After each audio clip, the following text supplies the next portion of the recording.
Welcome to the 5th arrondissement of Paris, the oldest district in the capital. It was originally built by the Romans as part of the ancient city of Lutetia in the 1st century. But it's also a very young area, filled with students from several top universities and some of the best prep schools in France. The 5th is also a window into Arab culture, as it's home to France's oldest mosque and the incredible Arab World Institute. Join us as we wander through the 5e arrondissement de Paris.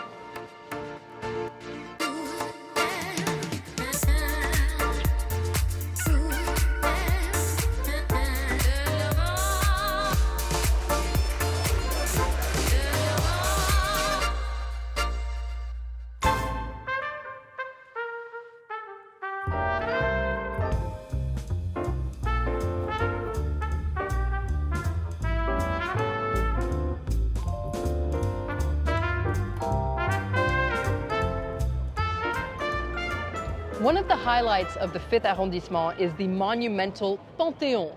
It was originally built as a church in the 18th century, but it lost its religious status following the French Revolution. The Pantheon was the highest point in Paris for almost a century until it was beaten out by the Eiffel Tower in 1889. These days, Le Panthéon is famous as being the final resting place of French national heroes like Émile Zola, Voltaire, Marie Curie, and even Josephine Baker. The Pantheon also sits right in the heart of the Latin Quarter, the bustling home to students for the last 900 years. France's first university took root in what's now the 5th arrondissement in the 12th century. At the time, Latin was the language of instruction, and the neighborhood became known as the Latin Quarter. Saint-Louis, revenant de sa première croisade, la 7e croisade, en 1253-1254, fonde avec son chapelain Robert de Sorbon, le collège de Sorbonne. Robert de Sorbon, a master of theology, helped make the Sorbonne one of the great intellectual centers in Europe. Its reputation and size grew over the centuries. In the 1600s, Cardinal Richelieu, Louis XIII's prime minister, financed the famous domed chapel and is buried there today. The Sorbonne was the first university to introduce the concept of doctoral degrees. It's produced 3 popes, 11 French presidents, and some 50 heads of government. Famous alumni include Honoré de Balzac, Simone de Beauvoir, and Pierre and Marie Curie. The Latin Quarter was also a flashpoint during the May '68 protests that sparked a nationwide strike and a social revolution calling for more rights and an end to the conflict in Vietnam. During the upheaval, Paris's Latin Quarter became a battlefield.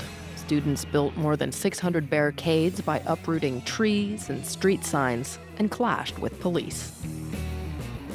I think that the great important thing now in France that people have learned that they can change something if they go in the street or in the factory. This is important. Today, La Sorbonne counts some 55,000 students, studying a wide range of topics from literature, arts, and humanities to medicine, science, and engineering. It consistently ranks in the top universities in Europe and the world.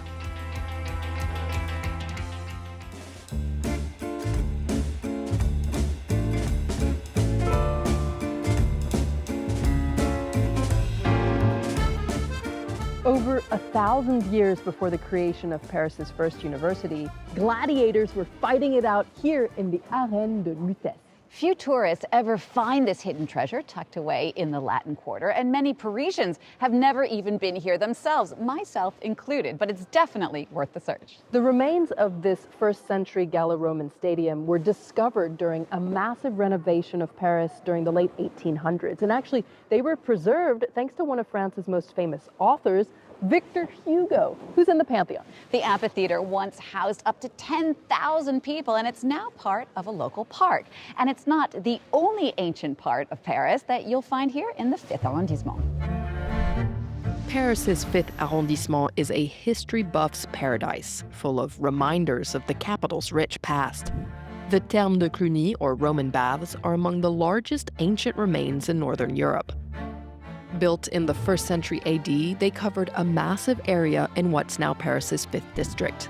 Today, you can wander through the Frigidarium, the vast vaulted cold room of the baths, when you visit the Musée de Cluny, which houses one of the largest collections of art from the Middle Ages. Nearby, you'll find Saint-Julien-le-Pauvre, the oldest church in Paris, whose origin dates back to the 6th century. Meanwhile, the Viviani Garden next door is home to the oldest tree in Paris, but it's not actually French. The ancient black locust was brought from North America in 1601. In French, it's called a robinier, named after Jean Robin, the king's botanist. A second robinier can be found in the nearby Jardin des Plantes, Paris's oldest botanical garden. That was created in the 1600s by Louis XIII's personal physician, making it the oldest medicinal herb garden in the world. The Jardin des Plantes also houses the Ménagerie, the world's second oldest zoo. Opened in 1794, it still hosts hundreds of living species today, including red pandas. One of its most popular residents was France's first giraffe, Zarafa. The royal gift from Egypt became a 19th century sensation. You can still see Zarafa today, stuffed, if you travel to the French seaside town of La Rochelle.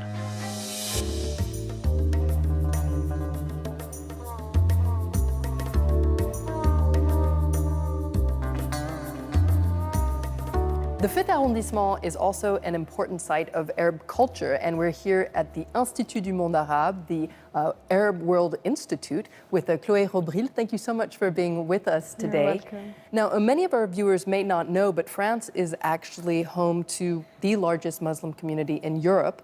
Can you give us a little bit of the history of that? So France has a long history with a lot of Arab states, mostly because of colonialism. So if people don't know, France was a colonialist state in lots of Arab countries. And because of that and the aftermath of that, we have lots of immigration towards France. That's why we have a big community of Muslims and non-Muslims, Arabs in this country. And tell us a bit more about the Arab World Institute itself. What's the history of this place? So the Arab World Institute, or Institut du Monde Arabe in French, is an institute that was taught by the president Valéry Giscard d'Estaing. So he thought of it because there was a need for Arab people to have a place that was secular, so different from the Grand Mosque of Paris that was built in 1926, to reunite and to promote their culture inside the state that was very different from what they knew. The idea started emerging in the 70s, right after the oil crisis also, because they wanted to make the Arab World Institute a diplomatic and political way to, let's say, Soft power.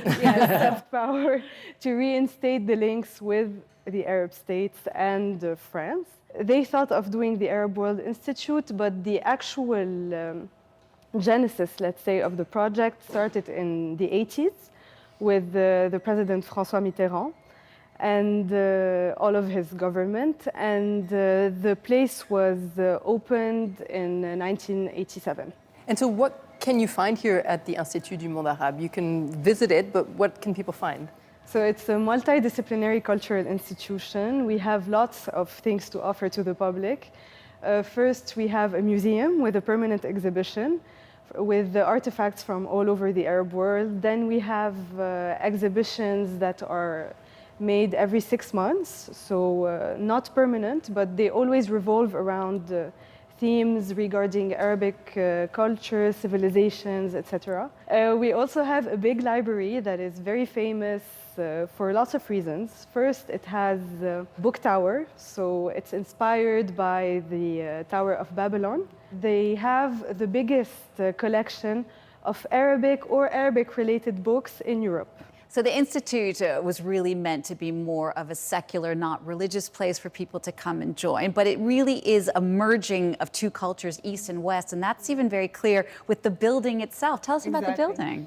So when they wanted to build the Institut du Monde Arabe, our actual president here, Mr. Jacques Lang, who was Minister of Culture at the time, found this piece of land right next to the Sorbonne University, and it was unused. So he thought it would be a great location because it's right between the old Paris and the new Paris that was being built by François Mitterrand, who was president at the time. And the IMA was one of his big projects. So they found the location, they built it, and they just did an open call for architects. They didn't want anyone very famous or very classical, let's say, to do it. So after the open call, they chose Jean Nouvel, who is now one of the most renowned architects in the world.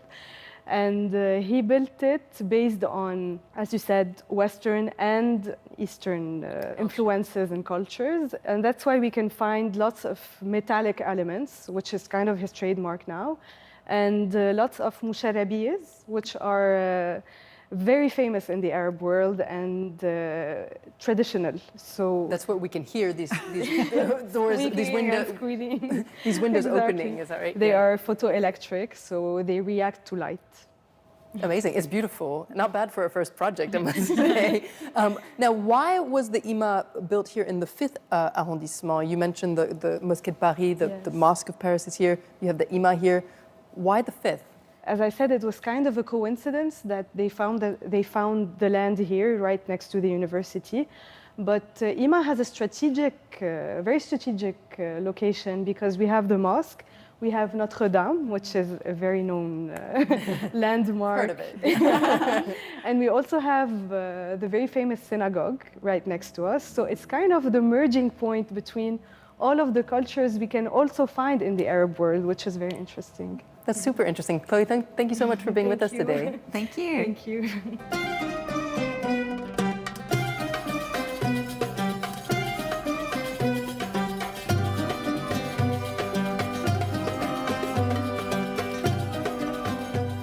We'll leave you now at the Grande Mosquée de Paris, the oldest mosque in Paris. It was originally founded in the 1920s to pay tribute to the tens of thousands of Muslim soldiers who died fighting for France during the First World War. Today, it is home to not just a religious center, but also a beautiful garden, a hammam, a wonderful tea room, and it's definitely a place you should check out the next time you're here in the French capital. Well, that wraps up our tour of the 5th arrondissement of Paris. Thank you so much for watching, and we'll see you soon for another episode of French Connections Plus. Cheers. Cheers.